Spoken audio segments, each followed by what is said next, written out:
I had these lights and I was using them, but I was just like, I was using them in a very kind of formal way, like a backlight and a key light and a fill light, you know, and really it wasn't until I started using those lights to recreate what I did as a natural light cinematographer. In other words, you know, I used those lights to create what you would see in the natural world.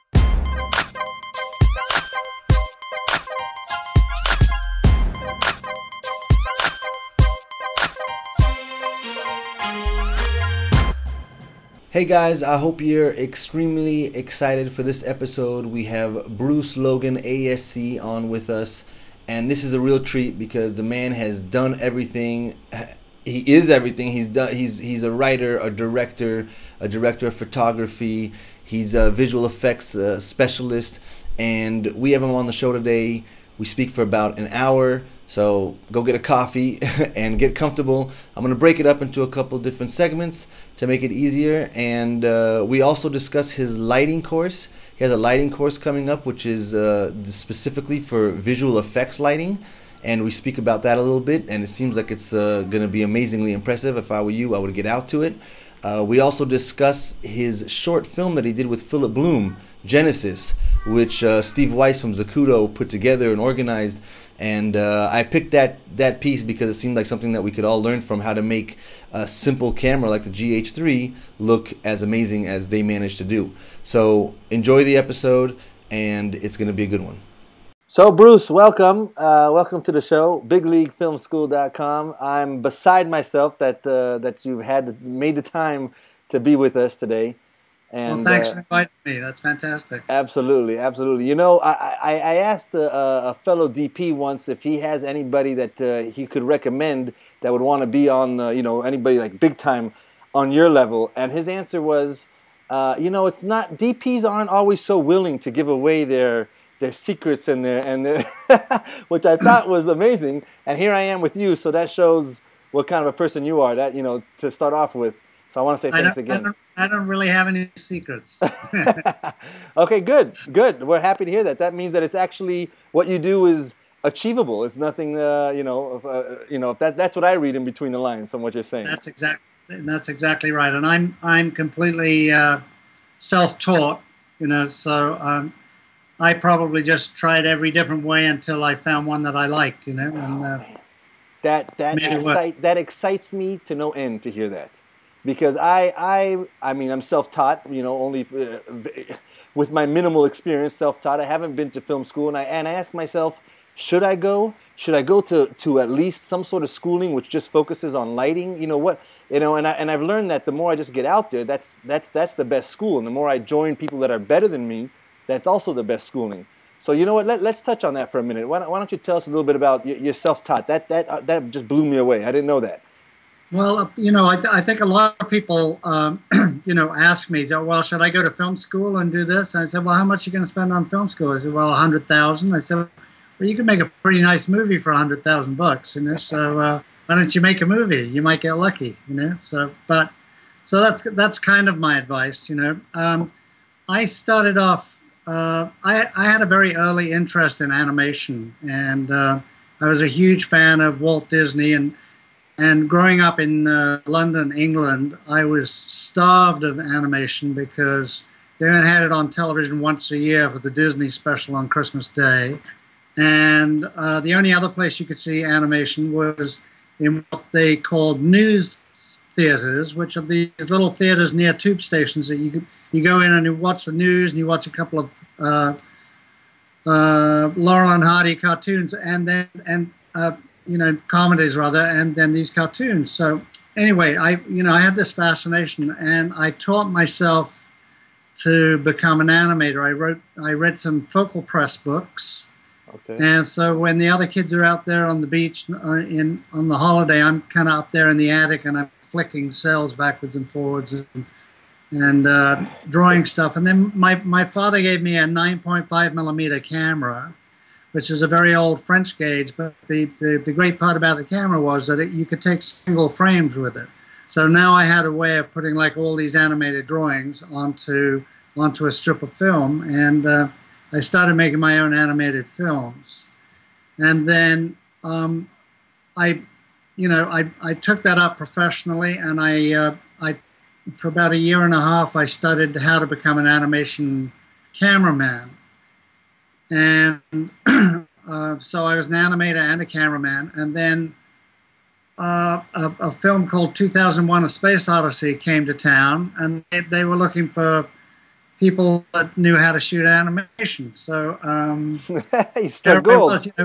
Most people in England, they have a job, and it's kind of like a life job. So there aren't really freelance animation people, So I was a young kid. I didn't really care. So I gave up my job, and I went to work for Doug Trumbull, and he took me under his wing, and I learned special effects from him. And then it was while I was working on 2001 that this guy he was the prop guy, this guy called Roy Cannon, he had this little film he wanted to make in black and white, and there wasn't any sound, but it was like we shot it on black and white with a little Arriflex, and it was kind of like a dark film noir thing about a murder in a house in London. And I had 2 sun guns and this camera and a little exposure meter.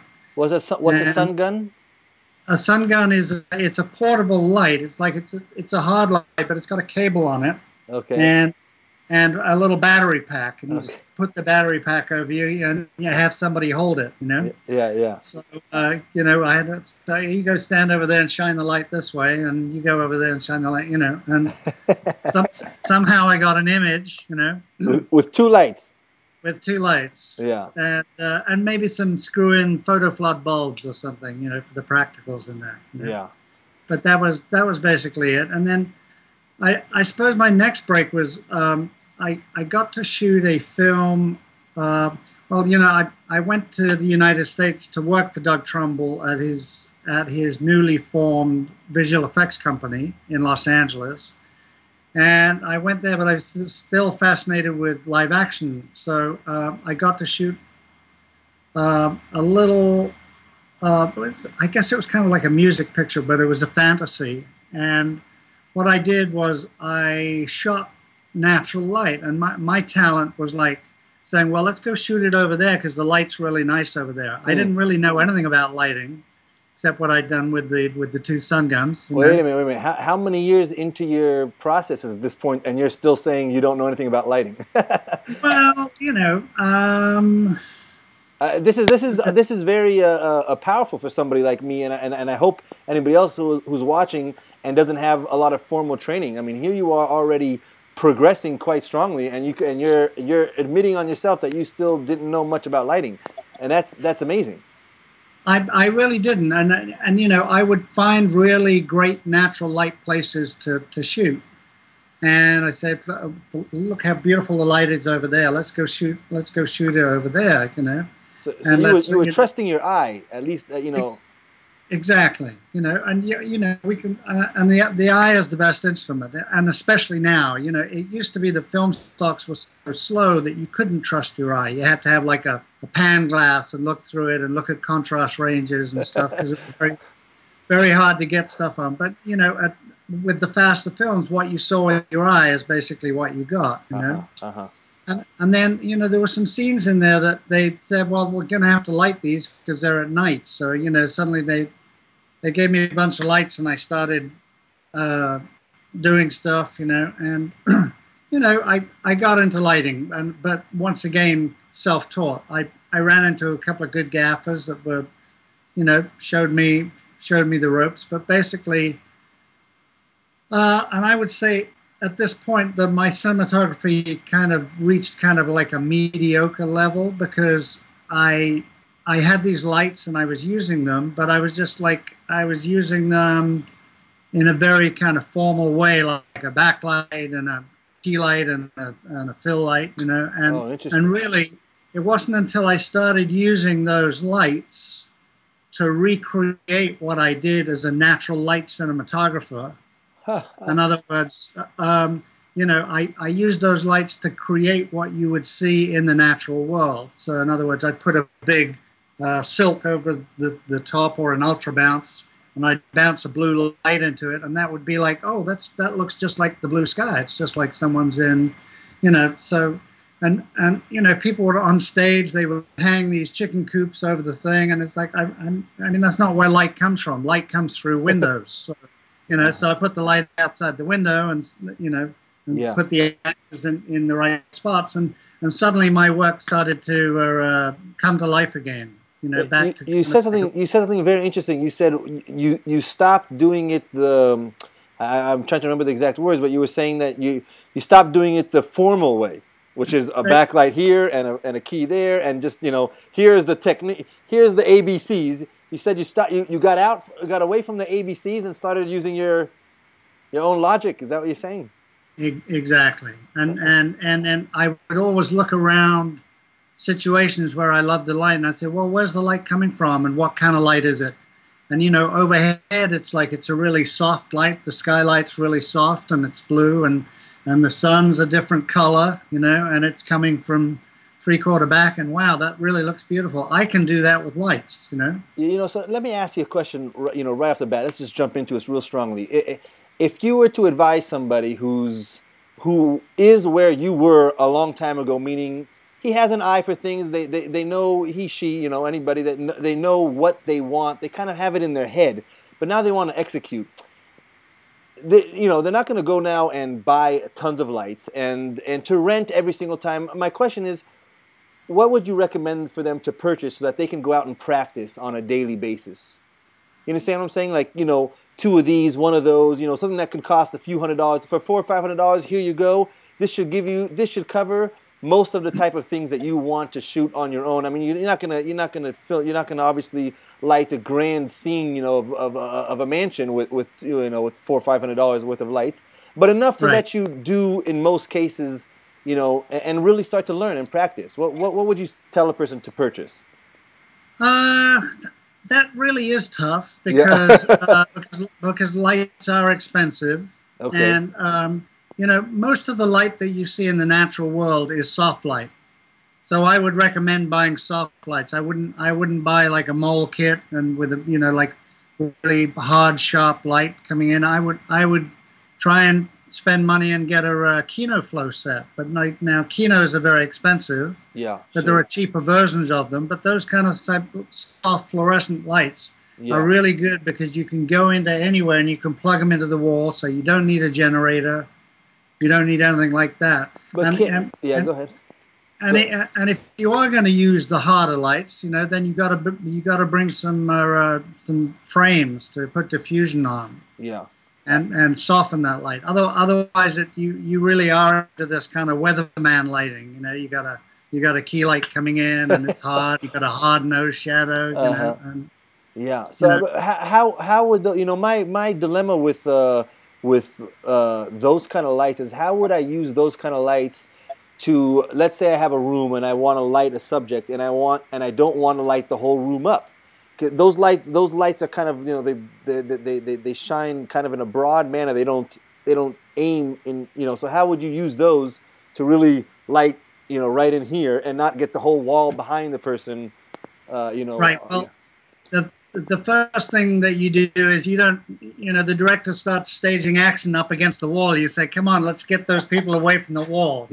That's the first thing you do. All right. You bring the actors out away from, in other words, people go into rooms and they see, oh, this is really a nice room. And then they stage the actors up against the wall and shoot them. And all you're seeing is wall. You don't see the room. Yeah. So in order to see the room, you have to go into the far corner of the room. And then you can see the rest behind. From there, and then bring your actors up to you so that there's production value and you're seeing that beautiful room, which is why you fell in love with the place in the first place. And then you bring your actors up. Now, as soon as your actors are separated from the wall, now you can start lighting them individually. Mm-hmm. Now, the next thing that you do is you use egg crates, or you start cutting that light.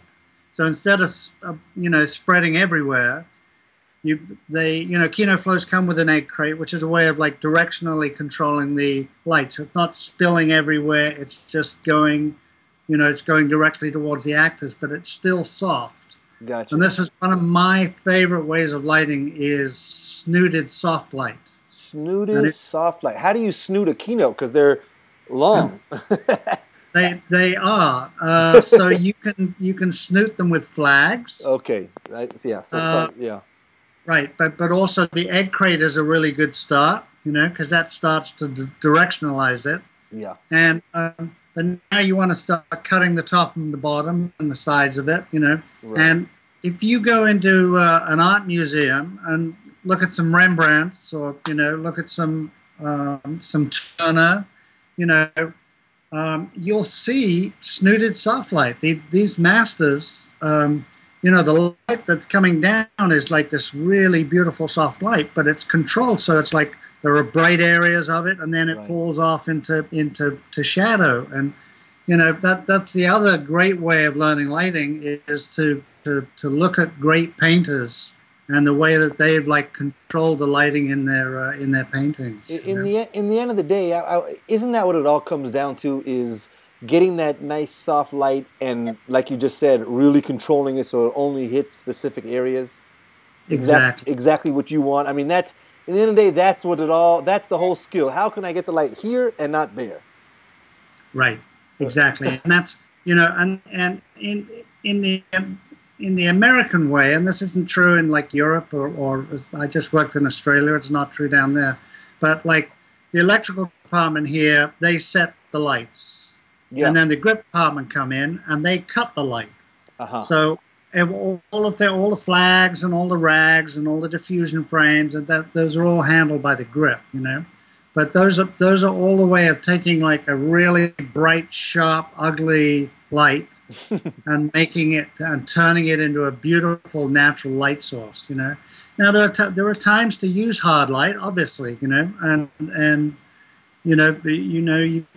I use hard light for effect. If I've got a villain or something that or there's something, or I don't know, they're being lit by an explosion or something, then by all means, use the hard light, and I guess the other thing that you find in natural light is you find mixed colors. So people are always, they always get the color temperature meter out and say, oh, this is this color, and this is my color temperature meter right here. Oh, I'm so happy to hear that. Oh, yeah. And you look at stuff and people say, well, you can't tell if a fluorescent is green or not. Well, I can, I mean, you walk in and it's like that light's green coming off that fluorescent. Yeah.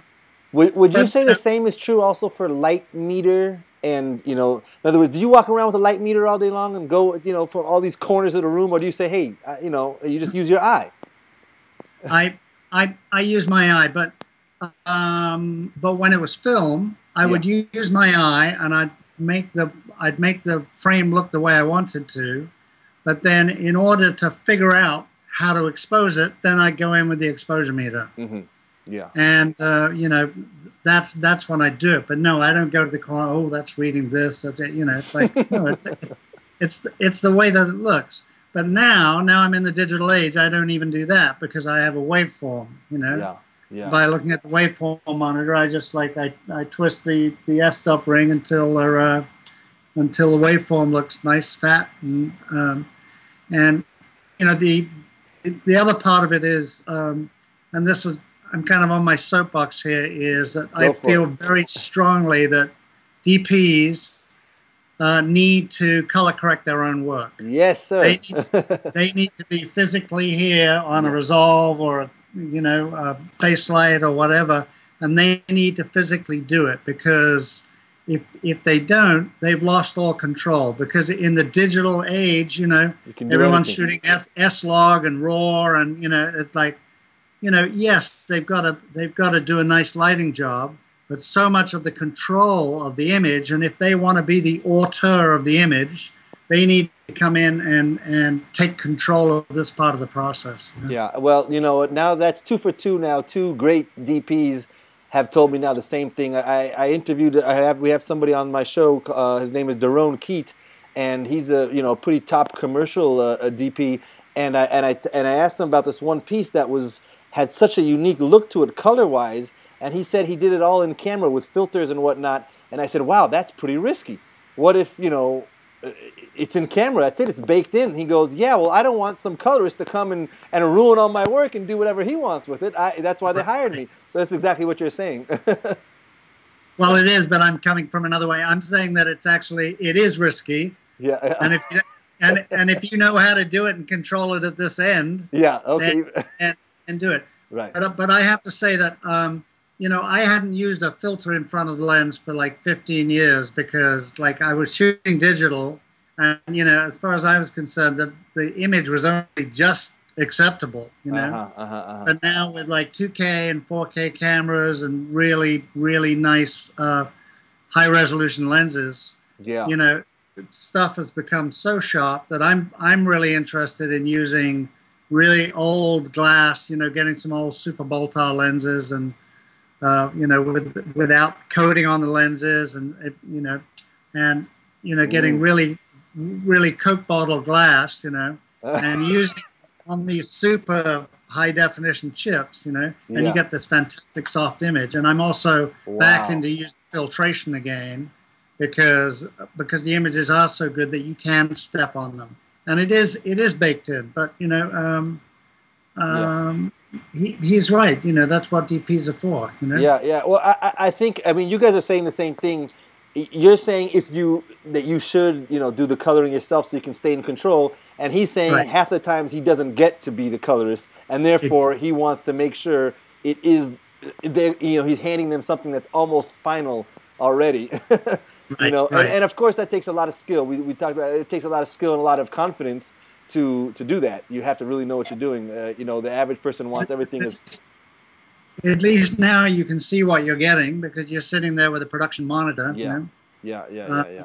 So, you know, I think we could. Man, I don't even know where to go. There's so many tangents here. So many. Sorry about that. No, it's great because I mean, if I was I want to stay on this call for a few hours and get as much as I can out of it. You know, I wanted to talk to you about the piece that you did with Philip Bloom for the GH3 launch.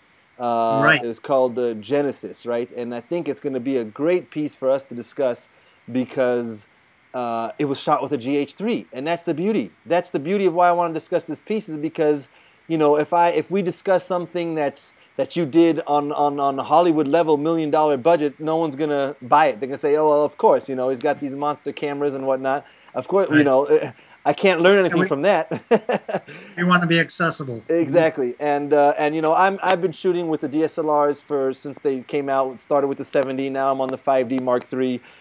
You know, I think a lot of people would argue it's just as powerful as the GH3, probably more. That's obviously, you know, that's an argument for the blogs, right? For the for the blogging world. But the bottom line is they're all capable, clearly. They are, and you know, it's like I did the Zacuto camera, the Revenge of the Great Camera Shootout last year. Yeah. And the conclusion from that test, I was the administrator, is that basically all these cameras they're good enough, you know. And I'm really very camera agnostic, and most people, you know, they say, oh, well, what cameras do you like to use? I say, well, it's not really a question of that. It's the producer says, oh, I bought a couple of 7Ds. We're going to shoot on those, or I bought a couple of Epics. You know, we're going to shoot red. And I say, okay, whatever. You know, that's amazing. You know, I had the 7D since it came out, and with all the slew of cameras that came out, I mean, I was bombarded. I said, okay, I don't even know. I knew it was time to step up. I wanted to step up for many reasons, but where do I go? And in the end, because of exactly what you said, that it really, you know, you can make good productions with any of these cameras these days, that in the end I made a decision based on my workflow, how I like to hold the darn thing, you know what I mean, et cetera, et cetera. The Black Magic just came out. I was leaning towards that direction, but in the end I know that if I just focus on the artistic and the technique end, I'll get a good image regardless. So I like that form factor. I totally agree. Totally agree. And you know, what I hear all the time is like, gosh, if I only had a red, I'd be a really good DP, you know? And it's like, you know, that doesn't work for me, you know. But the Genesis shoot was really interesting because it came out of the Great Camera Shootout because we shot with a GH2 on that, and I was pretty impressed with what it did for just a very inexpensive camera. So Panasonic came to Zacuto and they said, hey, we've got this GH3 coming out. What can we do? How can we get it out there? And Steve Weiss at Zacuto, he said, well, what you should do is you should have Bruce Logan write your story and write your little film, and have him direct it and co-DP it, and you should get Philip Bloom to DP it with him, and you should get Elliot Rosenblatt to produce it, and so they did. They put all those pieces together, and I heard from a little production company here that works exclusively for Panasonic, and we submitted kind of like a story and a treatment, and we got the show on the road. You know? Okay, great.